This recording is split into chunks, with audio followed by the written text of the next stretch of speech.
Ketika Prabowo dipilih menjadi menteri, saat itu saya termasuk yang kecewa. Tidak habis pikir, bukan sebatas tidak suka dengan Prabowo.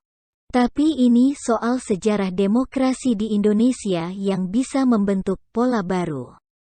Jelas agak mengkhawatirkan pasca 2024 nanti. Apakah dua pasang calon akan sama-sama menjadi bagian dari pemerintah dan Pilpres hanya jadi ajang drama? Ataukah akan kembali terjadi keseimbangan antara oposisi dan pemerintah? Tapi hari ini nampaknya kita perlu maklum dan mulai sadar soal rencana jangka panjang Presiden. Karena coba bayangkan, jika Prabowo masih berada di luar pemerintah dan menjadi oposisi. Lalu tiba-tiba Presiden berencana membangun ibu kota baru, tepat di sekitar 220.000 hektar lahan negara yang sejak puluhan tahun lalu dikuasai oleh Prabowo. Kira-kira apa reaksi Gerindra? Jelas akan ada penolakan sengit. Bahkan kalaupun pembangunan ibu kota tetap dijalankan, Gerindra dan Prabowo pasti cenderung akan terus mengkritik. Sementara Fadlizon mungkin akan tampil dengan banyak analisa hoaksnya, seperti saat dia memainkan isu Ratna Sarumpait. Kemudian minggu lalu, bayangkan Prabowo masih jadi oposisi. Tiba-tiba pemerintah mengambil alih Taman Mini Indonesia Indah. Tempat wisata milik negara yang selama 44 tahun dikuasai oleh Yayasan Keluarga Soeharto, mertuanya Prabowo. Kira-kira apa reaksi Gerindra? Jangankan berada di luar pemerintah. Bahkan sekarang pun Fadlizon masih nyinyir dan mengingatkan pemerintah agar tidak menggunakan Taman Mini Indonesia Indah untuk bayar hutang.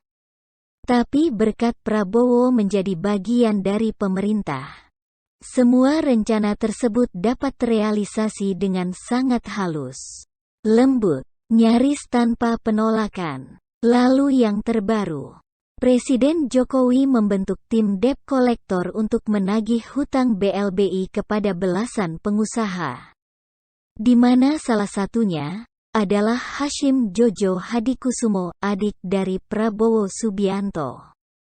Kasus BLBI ini skandal besar yang kerap jadi gorengan politik. Sejarah masa lalu yang sulit diselesaikan karena banyak sekali yang terlibat di dalamnya. Bu Mega yang dulu menjadi presiden sempat membuat surat keterangan lunas bagi pengusaha yang sudah membayar.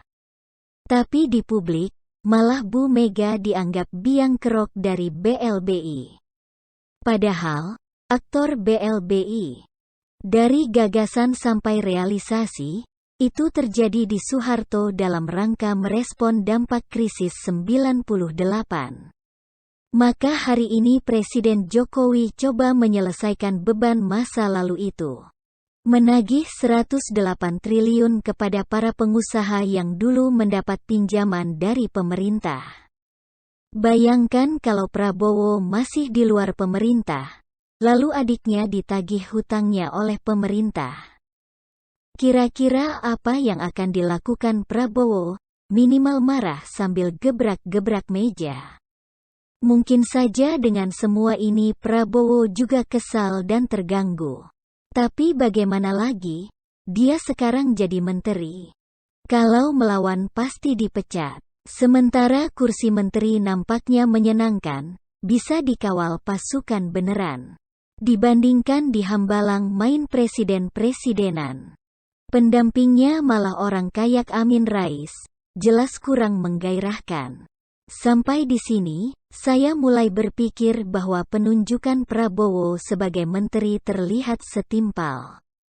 Dengan catatan, ke depan, pemerintah terus melakukan pengembalian aset, baik itu berupa lahan dan bangunan milik negara yang selama ini dikuasai oleh anak-anak Soeharto agar dikembalikan pada negara. Harapan kita semua, pengambil alihan tersebut dapat berlangsung secara damai. Saya tidak tahu pasti apakah ini memang semua dalam rencana jangka panjang dan sesuai perhitungan Presiden. Atau hanya kebetulan belaka? Tapi katakanlah ini hanya kebetulan, tetap saja kebetulan yang luar biasa. Sebagai politisi pemenang pemilu terbanyak sepanjang sejarah Indonesia, dari tingkat wali kota, gubernur, hingga presiden, Jokowi patut diakui sebagai juru taktik yang sangat taktis melancarkan kepentingan politiknya. Tiba-tiba saja saya jadi teringat dengan cerita masa lalu. Ketika Jokowi masih di Solo sebagai wali kota.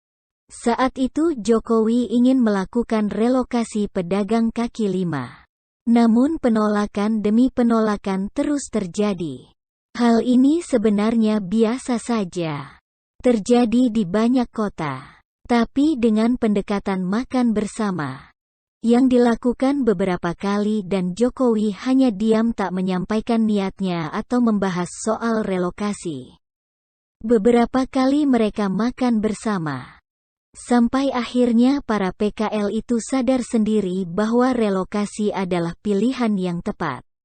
Relokasi pun dilakukan dengan sukarela dan damai. Tenang tanpa penolakan.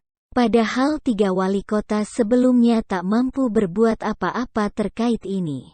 Begitulah Jokowi, dia punya cara sendiri untuk menjalankan misi-misinya.